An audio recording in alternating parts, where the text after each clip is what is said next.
appreciate you being here.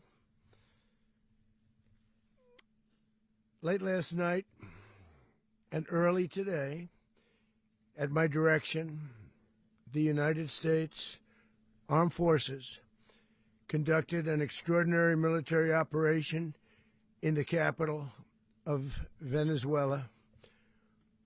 Overwhelming American military power, air, land, and sea, was used to launch a spectacular assault. And it was an assault like people have not seen since World War II. It was a force against a heavily fortified military fortress in the heart of Caracas to bring outlaw dictator Nicolas Maduro to justice. This was one of the most stunning, effective, and powerful displays of American military might and competence in American history. And if you think about it, we've done some other good ones, like the attack on Soleimani, the attack on al-Baghdadi, and the obliteration and decimation of the Iran nuclear sites just recently in an operation known as Midnight Hammer. All perfectly executed and done. No nation in the world could achieve what America achieved yesterday, or frankly, in just a short period of time. All Venezuelan military capacities were rendered powerless as the men and women of our military, working with U.S. law enforcement, successfully captured Maduro in the dead of night. It was dark. The lights of Caracas were largely turned off due to a certain expertise that we have. It was dark and it was deadly. But captured along with his wife, Celia Flores, both of whom now face American justice. Maduro and Flores have been indicted in the Southern District of New York, it's Jay Clayton, for their campaign of deadly narco-terrorism against the United States and its citizens. I want to thank the men and women of our military who achieved such an extraordinary success overnight with breathtaking speed, power, precision, and competence. You rarely see anything like it. You've seen some raids in this country that didn't go so well. They were an embarrassment. If you look back to Afghanistan, or if you look back to the Jimmy Carter days, they were different days. We're a respected country again, like never before. These highly trained warriors, operating in collaboration with U.S. law enforcement, caught them in a very ready position. They were waiting for us. They knew we had many ships out in the sea, just sort of waiting. They knew we were coming. So they were in a ready, what's called a ready position. But they were completely overwhelmed and very quickly incapacitated. If you would have seen what I saw last night, you would have been very impressed. I'm not sure that you'll ever get to see it, but it was an incredible thing to see. Not a single American service member was killed, and not a single piece of American equipment was lost. We had many helicopters, many planes, many people involved in that fight. But think of that, not one piece of military equipment was lost, not one service member was, more importantly, killed. The United States military is the strongest and most fearsome military on the planet, by far. With capabilities and skills our enemies can scarcely begin to imagine. We have the best equipment anywhere in the world. There's no equipment like what we have. And you see that even if you just look at the boats. You know, we've knocked out 97% of the drugs coming in by sea. 90%. Each boat kills on average, 25,000 people. We knocked out 97%. And those drugs mostly come from a place called Venezuela. We're going to run the country until such time as we can do a safe, proper, and judicious transition. So we don't want to be involved with having somebody else get in and we have the same situation that we had for the last long period of years. So we are going to run the country until such time as we can do a safe, proper, and judicious transition. And it has to be judicious because that's what we're all about. We want peace, liberty, and justice for the great people of Venezuela, and that includes many from Venezuela that are now living in the United States and want to go back to their country. It's their homeland. We can't take a chance that somebody else takes over Venezuela that doesn't have the good of the Venezuelan people in mind. We've had decades of that. We're not going to let that happen. We're there now, and what people don't understand, but they understand as I say this, we're there now, but we're going to stay until such time as the proper transition can take place. So we're going to stay until such time as we're going to run it, essentially, until such time as a proper transition can take place. As everyone knows, the oil business in Venezuela has been a bust, a total bust, for a long period of time. They were pumping almost nothing by comparison to what they could have been pumping and what could have taken place. We're going to have our very large United States oil companies, the biggest anywhere in the world, go in, spend billions of dollars, fix the badly broken infrastructure, the oil infrastructure, and start making money for the country. And we are ready to stage a second and much larger attack if we need to do so. So we were prepared to do a second wave if we needed to do so. We actually assumed that a second wave would be necessary, but now it's probably not. The first wave, if you'd like to call it that, the first attack was so successful, we probably don't have to do a second, but we're prepared to do a second wave, a much bigger wave, actually.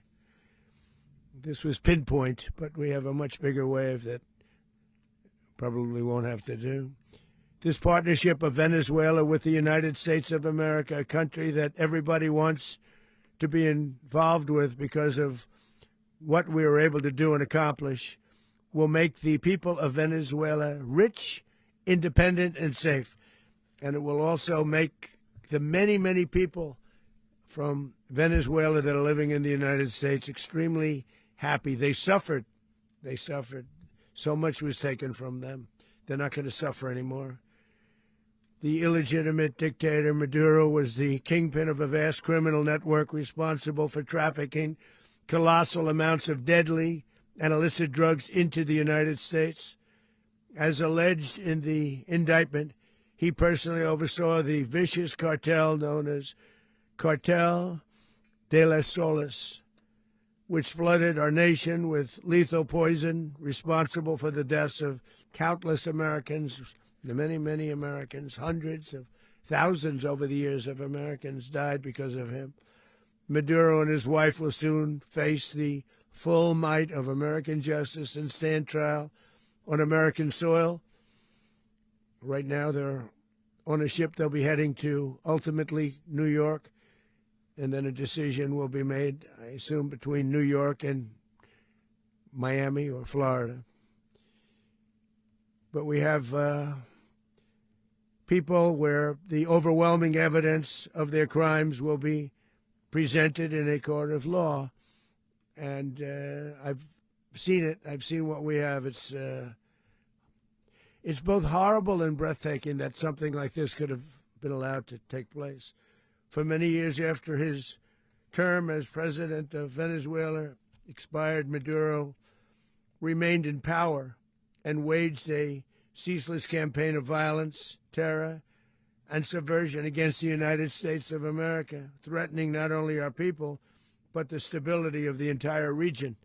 And you all saw it. In addition to trafficking gigantic amounts of illegal drugs that inflicted untold suffering and human destruction all over the country, all over, in particular the United States.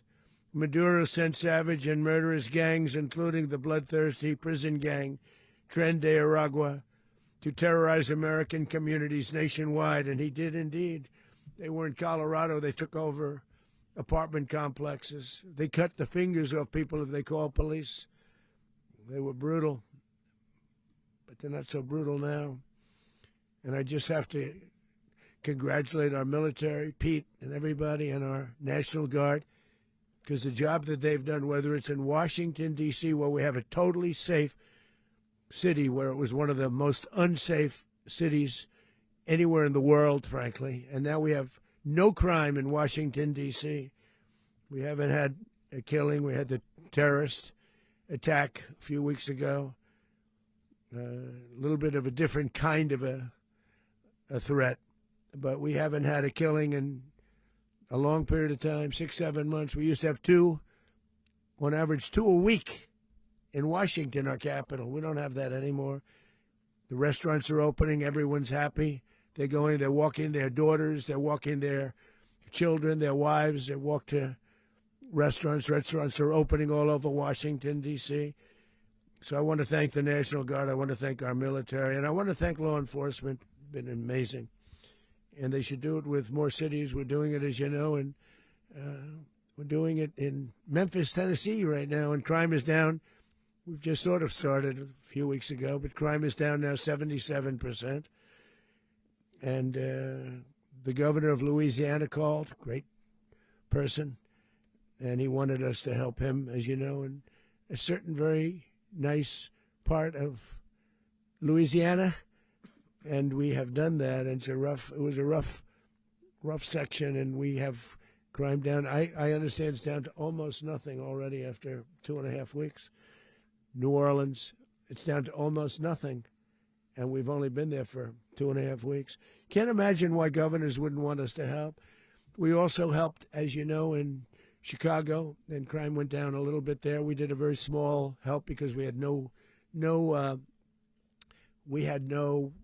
working ability with the governor. The governor was a disaster, and the mayor was a disaster, but it knocked down crime. But we're pulling out of there. When they need us, we'll know. You'll know. You'll be writing about it. And likewise, Los Angeles, where we saved Los Angeles early on, where the head of the police department made a statement that if the federal government didn't come in, we would have lost Los Angeles. That's long after the fires. That's when they had the riots in Los Angeles. We did a great job. Got no credit for it whatsoever, but that's okay. It doesn't matter. We don't need the credit. But we'll be pulling out when they need us. They'll call, or we'll go back if we have to. We'll go back. But we did a great job in various cities. But the place that we're very proud of is Washington, D.C., because it's our nation's capital. We took it from being a crime-ridden mess to being one of the safest cities in the country. But the gangs that they sent raped, tortured, and murdered American women and children. They were in all of the cities I mentioned, Tren de Aragua. And they were sent by Maduro to terrorize our people, and now Maduro will never again be able to threaten an American citizen or anybody from Venezuela. There will no longer be threats. For years I've highlighted the stories of those innocent Americans whose lives were so heartlessly robbed by this Venezuelan terrorist organization. Really one of the worst. One of the worst, they say the worst. Americans like 12-year-old Jocelyn Nungari from Houston. Beautiful Jocelyn Nungari, what happened to her?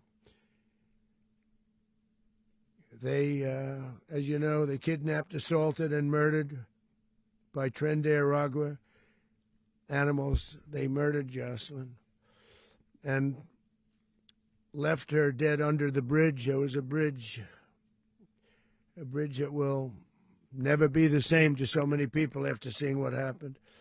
As I've said many times, the Maduro regime emptied out their prisons, sent their worst and most violent monsters into the United States to steal American lives. And they came from mental institutions and insane asylums. They came from prisons and jails. The reason I say both, they sound similar. Actually, prisons a little bit more hostile, a little bit tougher. A mental institution isn't as tough as an insane asylum, but we got them both. They sent from their mental institutions. They sent from their jails, prisons. They were drug dealers. They were drug kingpins. They sent everybody bad into the United States, but no longer. And we have now a border where nobody gets through. In addition, Venezuela unilaterally seized and stole American oil, American assets, and American platforms, costing us billions and billions of dollars. They did this a while ago, but we never had a president that did anything about it. They took all of our property. It was our property. We built it. And we never had a president that decided to do anything about it. Instead, they fought wars that were 10,000 miles away. We built Venezuela oil industry with American talent, drive, and skill, and the socialist regime stole it from us during those previous administrations, and they stole it through force. This constituted one of the largest thefts of American property in the history of our country. Considered the largest theft of property in the history of our country. Massive oil infrastructure was taken like we were babies, so we didn't do anything about it. I would have done something about it. America will never allow foreign powers to rob our people or drive us back into and out of our own hemisphere. That's what they did. Furthermore, under the now deposed dictator Maduro, Venezuela was increasingly hosting foreign adversaries in our region and acquiring menacing offensive weapons that could threaten U.S. interests and lives. And they used those weapons last night. Potentially in league with the cartels operating along our border. All of these actions were in gross violation of the core principles of American foreign policy, dating back more than 2 centuries, and not anymore. All the way back, it dated to the Monroe Doctrines, and the Monroe Doctrine is a big deal, but we've superseded it by a lot, by a real lot. They now call it the Donroe Document. I don't know. It's Monroe Doctrine. We sort of forgot about it. It was very important, but we forgot about it. We don't forget about it anymore. Under our new national security strategy, American dominance in the Western Hemisphere will never be questioned again. Won't happen. So just in concluding, for decades, other administrations have neglected or even contributed to these growing security threats in the Western Hemisphere. Under the Trump administration, we are reasserting American power in a very powerful way in our home region.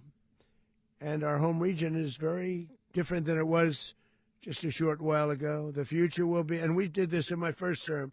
We had great dominance in my first term, and we have far greater dominance right now. Everyone's coming back to us. The future will be determined by the ability to protect commerce and territory and resources that are core to national security.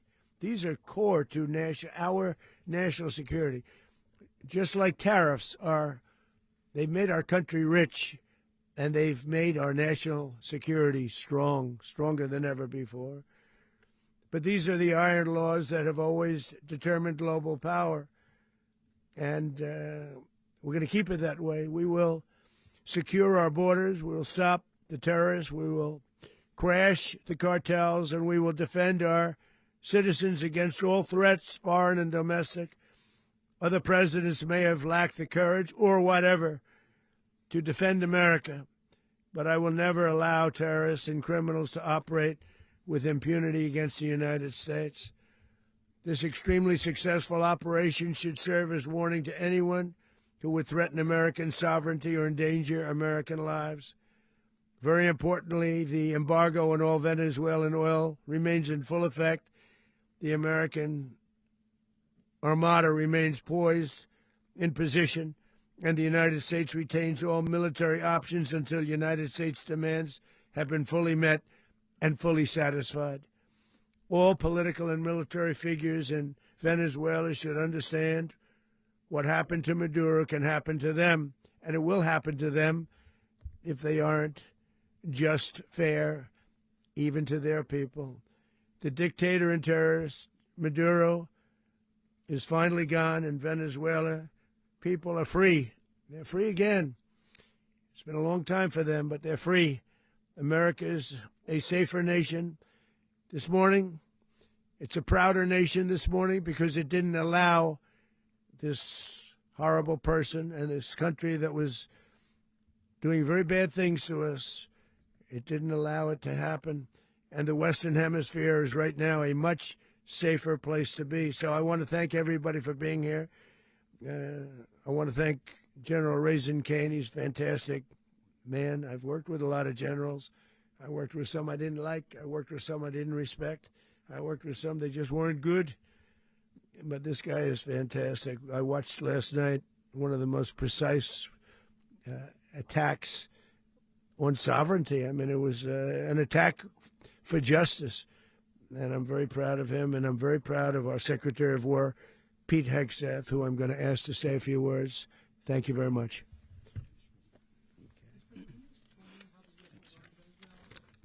Well, thank you, Mr. President. Finally, a commander-in-chief the world respects and the American people deserve. And as the President said, words can barely capture the bravery and the power and the precision of this historic operation. A massive joint military and law enforcement raid flawlessly executed by the greatest Americans our country has to offer. American warriors are second to none, the best in the world and the best of our country. What all of us witnessed last night was sheer guts and grit, gallantry, and glory of the American warrior. I'm simply humbled by such men. And I tip my hat to our chairman, Dan Raisin Kane, and all those Americans who stood watch last night. Our warriors are the elite of America, and again, President Trump has your back. No other country on planet Earth, and it's not even close, could pull this kind of operation off. And no other president has ever shown this kind of leadership, courage, and resolve, the most powerful combination the world has ever seen. As the President said, our adversaries remain on notice. America can project our will anywhere, anytime. The coordination, the stealth, the lethality, the precision, the very long arm of American justice, all on full display in the middle of the night. Nicolas Maduro had his chance, just like Iran had their chance, until they didn't and until he didn't. He effed around, and he found out. President Trump is deadly serious about stopping the flow of gangs and violence to our country, deadly serious about stopping the flow of drugs and poison to our people, deadly serious about getting back the oil that was stolen from us, and deadly serious about reestablishing American deterrence and dominance in the Western Hemisphere. This is about the safety, security, freedom, and prosperity of the American people. This is America first. This is peace through strength. And the United States War Department is proud to help deliver it. Welcome to 2026. And under President Trump, America is back. I'd like to welcome now our chairman, Chairman Raisin Kane, to give a few more details about the operation. Mr. Chairman. Thank you, Mr. Secretary. Thank you, Mr. President, and good morning. Last night, on the order of the President of the United States and in support of a request from the Department of Justice, as the President said, the United States military conducted an apprehension mission in Caracas, Venezuela, to bring to justice two indicted persons, Nicolas and Cecilia Maduro. This operation, known as Operation Absolute Resolve, was discreet, precise, and conducted during the darkest hours of January 2nd and was the culmination of months of planning and rehearsal, an operation that, frankly, only the United States military could undertake. What I'd like to do this morning is talk to you through some of the preparation and the details without compromising any of our tactics, techniques, and procedures. There is always a chance that we'll be tasked to do this type of mission again. Our interagency work began months ago and built on decades of experience of integrating complex air, ground, space, and maritime operations. While the past 2 decades have honed the skills of our special operations forces, this particular mission required every component of our joint force, with soldiers, sailors, airmen, Marines, and Guardians working in unison with our intelligence agency partners and law enforcement teammates in an unprecedented operation. We leveraged our unmatched intelligence capabilities and our years of experience in hunting terrorists, and we could not have done this mission without the incredible work by various intelligence agencies, including the CIA, NSA, and NGA. We watched, we waited, we prepared, we remained patient and professional. This mission was meticulously planned, drawing lessons from decades of missions over the last many years, many missions over these last many years. This was an audacious operation that only the United States could do. It required the utmost of precision and integration within our joint force. And the word integration does not explain the sheer complexity of such a mission. An extraction so precise it involved more than 150 aircraft launching across the Western Hemisphere in close coordination, all coming together in time and place to layer effects for a single purpose: to get an interdiction force into downtown Caracas while maintaining the element of tactical surprise. Failure of one component of this well-oiled machine would have endangered the entire mission, and failure is never an option for America's joint force. Those in the air over Caracas last night were willing to give their lives for those on the ground and in the helicopters. Let me talk a little bit about the preparation. After months of work by our intelligence teammates to find Maduro and understand how he moved, where he lived, where he traveled, what he ate, what he wore, what were his pets, in early December, our force was set pending a series of aligned events. Key was choosing the right day to minimize the potential for civilian harm and maximize the element of surprise, and minimize the harm to the indicted personnel so, as the president said, they could be brought to justice. And as the president said earlier today, weather in Venezuela is always a factor this time of the year. And over the weeks through Christmas and New Year's, the men and women of the United States military sat ready, patiently waiting for the right triggers to be met and the president to order us into action. Last night, the weather broke just enough, clearing a path that only the most skilled aviators in the world could maneuver through. Ocean, mountain, low cloud ceilings, but when tasked with a mission, this organization does not quit. At 10:46 p.m. Eastern Time last night, the president ordered the United States military to move forward with this mission. He said to us, and we appreciate it, Mr. President, good luck and Godspeed. And those words were transmitted to the entire joint force. Over the course of the night, aircraft began launching from 20 different bases on land and sea across the Western Hemisphere. In total, more than 150 aircraft, bombers, fighters, intelligence, reconnaissance, surveillance, rotary wing were in the air last night. Thousands and thousands of hours of experience were airborne. Our youngest crew member was 20, and our oldest crew member was 49, and there's simply no match for American military might. As the night began, the helicopters took off with the extraction force, which included law enforcement officers, and began their flight into Venezuela at 100 feet above the water. As they approached Venezuelan shores, the United States began layering different effects provided by Spacecom, Cybercom, and other members of the interagency to create a pathway.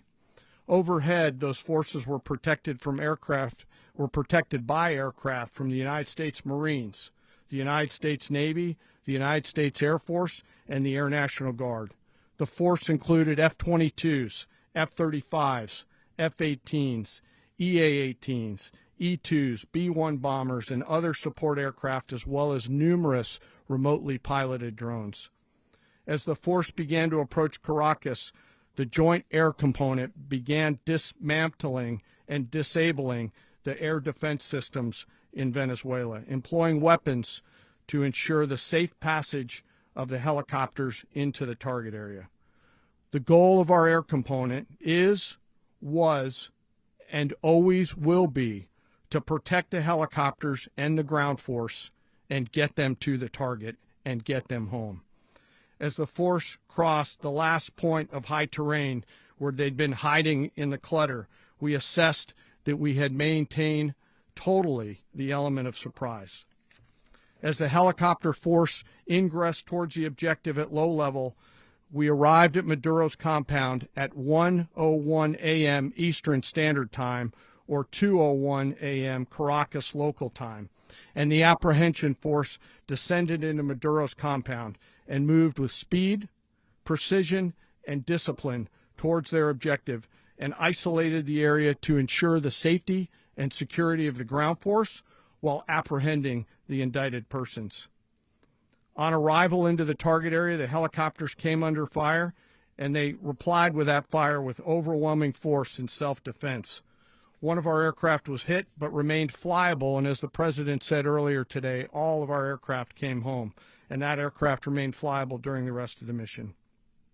As the operation unfolded at the compound, our air and ground intelligence teams provided real-time updates to the ground force, ensuring those forces could safely navigate the complex environment without unnecessary risk. The force remained protected by overhead tactical aviation. Maduro and his wife, both indicted, gave up and were taken into custody by the Department of Justice, assisted by our incredible U.S. military with professionalism and precision, with no loss of U.S. life. After securing the indicted persons, the force began to prep for departure. Helicopters were called in to exfiltrate the extraction force, while fighter aircraft and remotely piloted aircraft provided overhead coverage and suppressive fire. There were multiple self-defense engagements as the force began to withdraw out of Venezuela. The force successfully exfiltrated and returned to their afloat launch bases, and the force was over the water at 3:29 a.m. Eastern Standard Time with indicted persons on board. And both Maduro and his wife were embarked aboard the USS Iwo Jima. In closing, what we've witnessed today is a powerful demonstration of America's joint force. We think, we develop, we train, we rehearse, we debrief, we rehearse again and again, not to get it right, but to ensure that we cannot get it wrong. Our jobs are to integrate combat power so when the order comes, we can deliver overwhelming force at the time and the place of our choosing against any foe anywhere in the world. I am immensely proud today of our joint force and filled with gratitude to represent them here today. There is simply no mission too difficult for these incredible professionals and the families that stand by them and support them. As we stand here this morning, our forces remain in the region at a high state of readiness, prepared to project power, defend themselves, and our interests in the region. This operation is a testament to the dedication and unwavering commitment to justice and our resolve to hold accountable those who threaten peace and stability. In closing, I want to express my heartfelt gratitude to the brave men and women who executed this mission. Their courage and tireless commitment to our nation are what makes us strong. Thank you, Mr. Secretary, and thank you, Mr. President. Well, I don't have much to add to what you've heard now, other than the following points. Nicolas Maduro was indicted in 2020 in the United States. He is not the legitimate president of Venezuela. That's not just us saying it. The first Trump administration, the Biden administration, the second Trump administration, none of those three recognized him. He's not recognized by the European Union and multiple countries around the world. He is a fugitive of American justice with a $50 million reward, which I guess we saved $50 million. And Make sure. Yeah, exactly. But Don't let anybody claim it.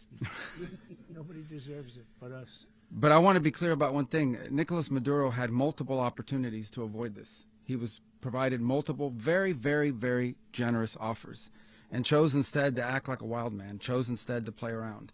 And the result is what we saw tonight. The other message here is the following. You have a guy, like many people around the world, they like to play games. You have a guy who decides he's going to invite Iran into his country, is going to, do the confiscation of American oil companies, is going to flood our country with gang members, is going to take Americans prisoner and try to hold them for hostage and trade them like he was able to do with the Biden administration.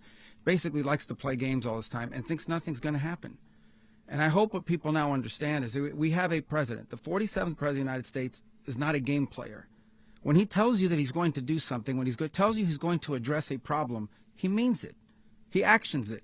I can tell you, I've watched this process now for 14, 15 years, been around it. Everybody talks. I'm going to do this. I'm going to do that. When I get there, we're going to do this. We're going to take. This is a president of action. Like, I don't understand yet how they haven't figured this out. And now, if you don't know, now you know. Because this is the way it's going to play out. And I think people need to understand that this is not a president that just talks and does letters and press conferences. And, if he says he's serious about something, he means it. And this is something that was a direct threat to the national interest of the United States. And the president addressed it. There's a president of peace, by the way. I told you what I just said earlier. This guy had multiple opportunities to find his way somewhere else and figure out another. He could have been living somewhere else right now very happy. But instead, he wanted to play big boy. And so now, he's got other sets of problems on his hands.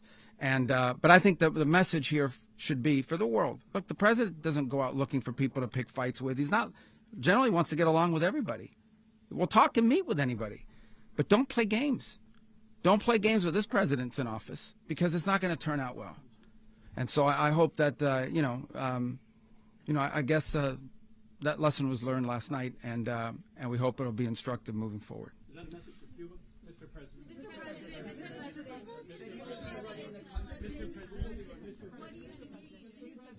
Please.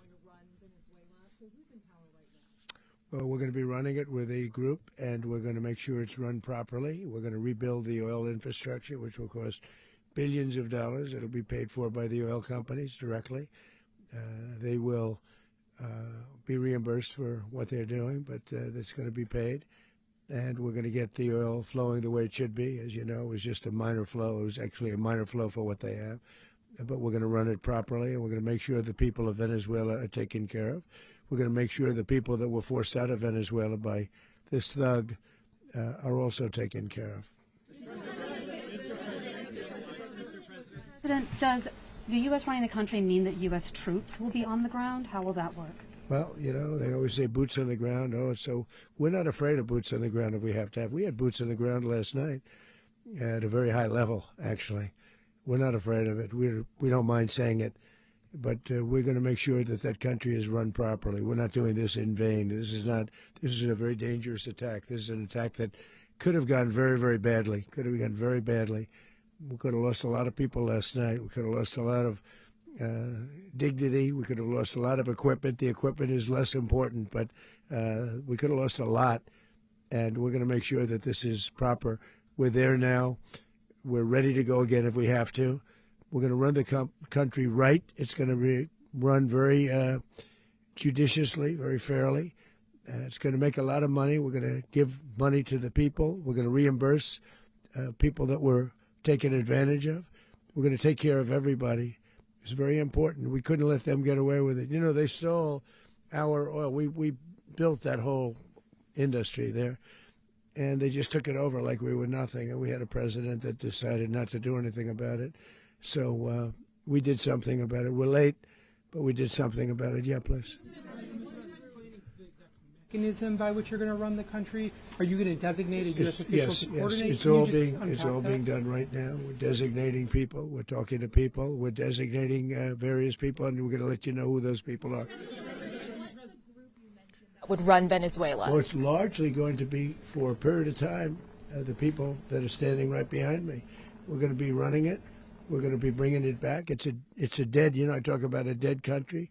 A year and a half ago, we were a dead country. Now we're the hottest country anywhere in the world. We're a country doing better than any country anywhere in the world, and it required leadership. Venezuela has a lot of bad people in there, a lot of bad people that shouldn't be leading. We're not going to take a chance that one of those people take over for Maduro.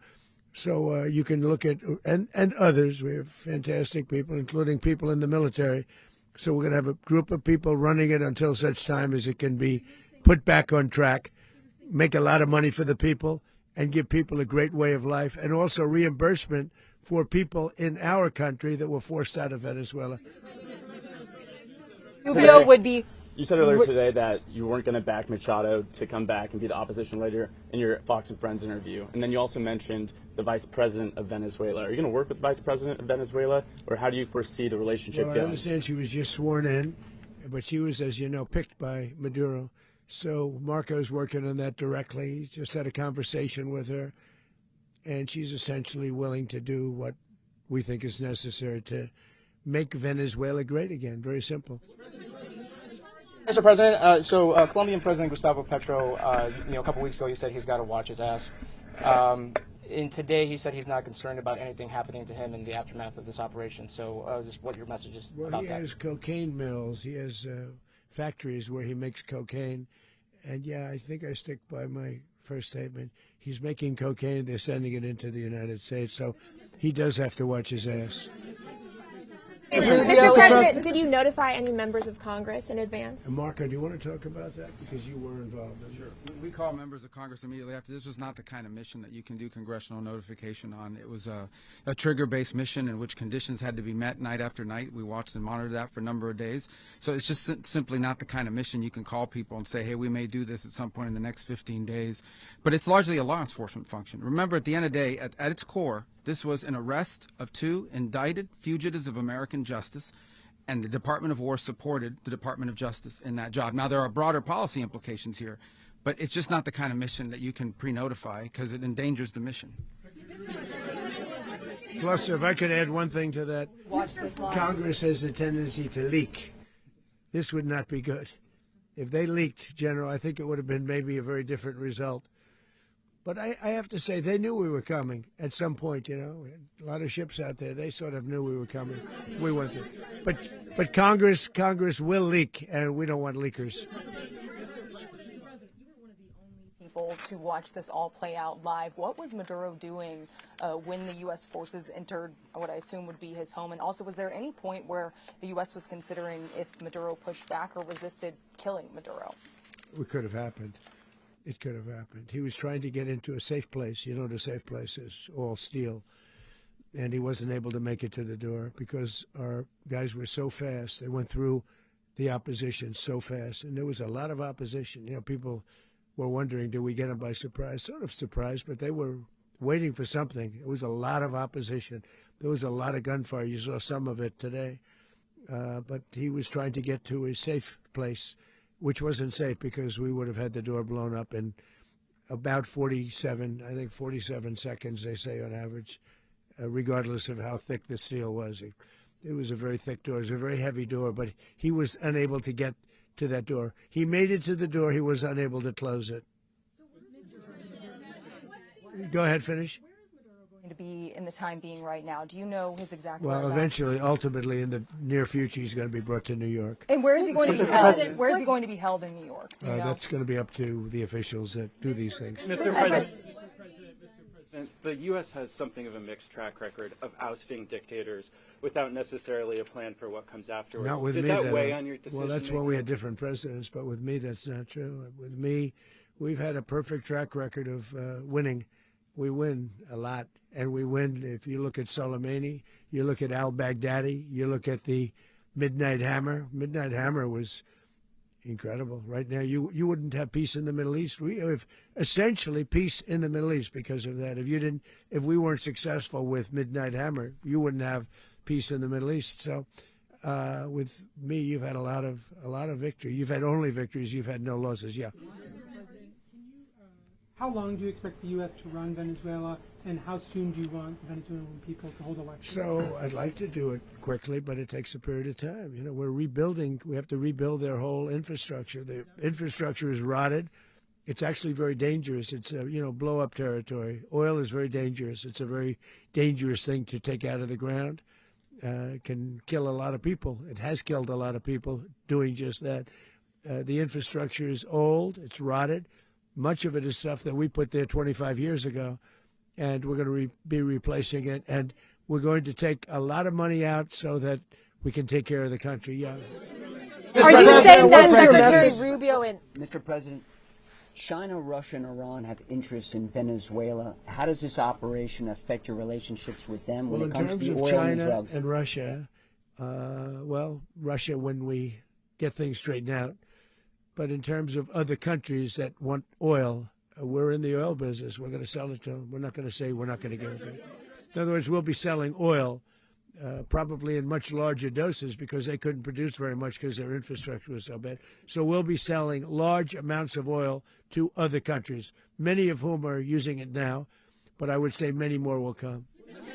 Are you saying, Mr. President, are you saying that, Mr. President, are you saying that, Mr. President, thank you. What is your message to the people of Venezuela today? Of course, the civilian population specifically, they have a lot of questions. What is your message to the people of Venezuela? That you're going to have peace, justice. You're going to have some of the riches that you should have had for a long period of time. It was stolen from you. But you're going to have peace and you're going to have safety. You're going to have justice. You're going to have a country. You're going to have a real country. You're going to have potentially a great country. You know, if you go back 20 years, maybe even a little longer ago, that was a great country. And they destroyed it. Remember I said that if we lose this election, the United States will be Venezuela on steroids. That's what would have happened. Had we lost the election, the 2024 election, we suffered so badly when you look at the border from 2020. What they did, what Joe Biden administration did to our country should never be forgotten. But if we had to go through another year of that, we would be exactly where Venezuela was in terms. I used to say, if they win, we're going to be Venezuela on steroids, and that's what would have happened. President, thank you. Are you saying that Secretary Hegseth and Rubio are going to be running Venezuela, and will you be sending in U.S. military troops to provide? They're going to be a team that's working with the people of Venezuela to make sure that we have Venezuela right. Because for us to just leave, who's going to take over? I mean, there is nobody to take over.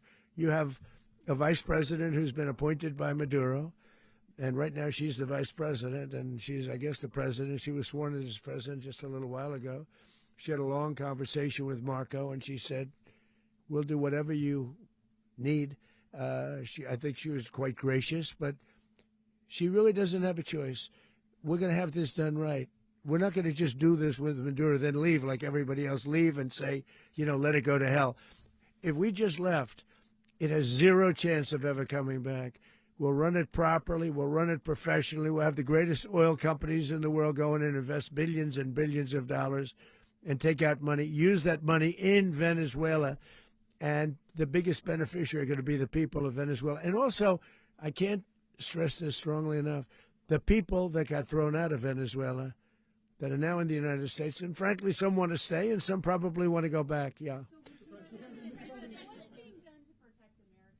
The country, and were any of the detained Americans? Well, right now they're very protected because nobody's going to mess with us. They're very protected. The people of, and we let them know that you better not touch one of them. Are you concerned that bad elements of the Maduro regime will remain in place? Well, we know who they are. We're on them, and they're acting much differently now than they would have acted 2 days ago. Okay, wait, behind you, please. Mr. President, why is running a country in South America America first? Well, I think it is because we want to surround ourselves with good neighbors. We want to surround ourselves with stability. We want to surround ourselves with energy. We have tremendous energy in that country. It's very important that we protect it. We need that for ourselves. We need that for the world. And we want to make sure we can protect it. Yes, sir. Please, go ahead. Yeah, is there a message here for Cuba and Diaz-Canel? Well, Cuba is an interesting case. Cuba is, not doing very well right now. That system has not been a very good one for Cuba. The people there have suffered for many, many years. And I think Cuba is going to be something we'll end up talking about because Cuba is a failing nation right now, very badly failing nation. And we want to help the people. It's very similar in the sense that we want to help the people in Cuba, but we want to also help the people that were forced out of Cuba and living in this country. Do you want to say something about that, Marco, please? Well, I mean, I just gave you a statement a few minutes ago about when the president speaks, you should take him seriously. So suffice it to say, Cuba is a disaster. It's run by incompetent, senile men, and in some cases, not senile but incompetent nonetheless. It has no economy. It's in total collapse. And by the way, they were, all of the guards that helped protect Maduro. This is well known. Their whole spy agency, all that were full of Cubans. I mean, it's amazing. This poor island took over Venezuela in some cases. One of the biggest problems the Venezuelans have is they have to declare independence from Cuba that tried to basically colonize it from a security standpoint. So, yeah, look, if I lived in Havana and I was in the government, I'd be concerned, at least a little bit. Cutting off the oil flow to Cuba from Venezuela? Well, the president already announced a week ago that anything that's sanctioned, it's sanctioned oil, it's not going to be allowed to get there. So that's a pre-existing. The answer is yes. Yes.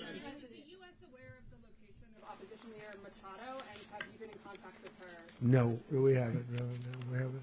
Mr. President. Mr. President, on Monday. Oh, I think it would be very tough for her to be the leader. She doesn't have the support within or the respect within the country. She's a very nice woman, but she doesn't have the respect to be the Mr. leader. President, is it possible that the U.S. ends up administrating Venezuela for years? Well, it won't cost us anything because the money coming out of the ground is very substantial. So it's not going to cost us anything. We will. Well, we want safety there. We want to be surrounded by countries that aren't housing all of our enemies all over the world. That's what that was happening, and you don't want to have that. But we're going to be rebuilding, and we're not spending money. The oil companies are going to go in. They're going to spend money. We're going to take back the oil that, frankly, we should have taken back a long time ago. A lot of money is coming out of the ground. We're going to get reimbursed for all of that. We're going to get reimbursed for everything that we spend. So it's going to be a very important. This is a very big evening that took place last night. We have to be surrounded by safe, secure countries, and we also have to have energy. Very important. We have to have energy that's real energy, not where they're getting 4% and 5% of the energy out of the ground.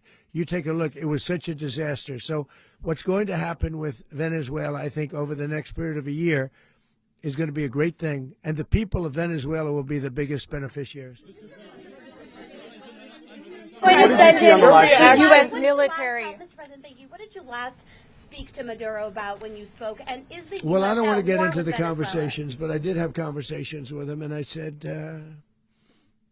you got to surrender. And I actually thought he was pretty close to doing so, but now he wished he did, yeah. You said that Maduro is responsible for drug trafficking. You recently pardoned the former president of Honduras who was convicted of many drug trafficking. Can you explain how these two situations are different? And would you ever pardon Maduro? I endorsed, as you know, the winning president, the man who won in Honduras. I endorsed the man who won in Chile. I endorsed the man who won in Argentina. And we are doing very well with that whole group. What the man that I pardoned was, if you could equate it to us, he was treated like the Biden administration treated a man named Trump. That didn't work out too well for them. This was a man who was persecuted very unfairly. He was the head of the country. He was persecuted very unfairly. And there are a number of them. And we felt that it was a very unfair situation that happened to him. He's also a party member of the man who won. So obviously the people liked what I did. And one of the reasons that was done is because of the fact that the party in power felt very strongly that that man was treated very badly. I studied it very quickly, and then I studied it in great detail. I went to a lot of the people standing behind me, and they felt that that man was persecuted and treated very badly. That's why I gave him a pardon. You referenced boots on the ground earlier. Can you just sort of button this up? Do you envision the U.S. military having a presence in Venezuela as the U.S. runs that Well, country? no, we're going to have a presence in Venezuela as it pertains to oil, because we have to have, we're sending our expertise in. So you may need something, not very much. But no, we're going to be taking out a tremendous amount of wealth out of the ground. And that wealth is going to the people of Venezuela and people from outside of Venezuela that used to be in Venezuela. And it goes also to the United States of America in the form of reimbursement for the damages caused us by that country. So I want to thank you all very much. Thank you. Do you have one? Yes, please. You were so nice before. I'm going to give you the final question. Go Thank ahead. you, Mr. Unless President. it's a bad question, in It's which about case I'll Putin. go one word. It's about who? It's about Putin, if you want. About Putin. Well, that's Okay. always nice You had to a talk phone. about Putin. You had a phone call with him Yeah. on Monday. Did he talk at all about Maduro? Did y'all talk about this? No, we didn't. And We then- never spoke about Maduro. Are you mad at him right now? I mean, there's this I'm not intelligence. thrilled with Putin. I'm not thrilled with Putin. He's killing too many people. I thought that would be so. I settled 8 1/4 war. You know what the 1/4 was? Thailand and Cambodia. I did it again. They broke out, and I did it in about 5 hours, and I settled it. I'm giving myself 1/4, so I'm up to now 8 1/4. In other words, I settled the war, but then they broke out. They had a pretty bad breakout over the last 4 days. I got them to go back to peace, so I only give 1/4. I thought the easiest one would be, one of the easier ones would be Russia, Ukraine. It's not, and they both have done some pretty bad things. And look, that's Biden's war. That's not my war. But I want to stop the lives. Did you see where last month, 30,000, it was 27,000 the month before. 30,000, mostly soldiers, were killed this last month. 30,000. I want to stop that. You know, I got NATO to pay 5% instead of the 2% that they weren't paying. They weren't paying 2%, now they pay 5%. And we send them a lot of munitions. We send them a lot of things, missiles and various other things, a lot. And they pay. The United States is not losing money. We're probably making money on that. It's the last thing I care about. I just want to stop all those people. We're losing 25,000, 30,000 human beings. They come from 2 places that are very far away. But if I can stop, because it's something I've been pretty good at doing, deals, I guess. It's all a deal. Life is a big deal.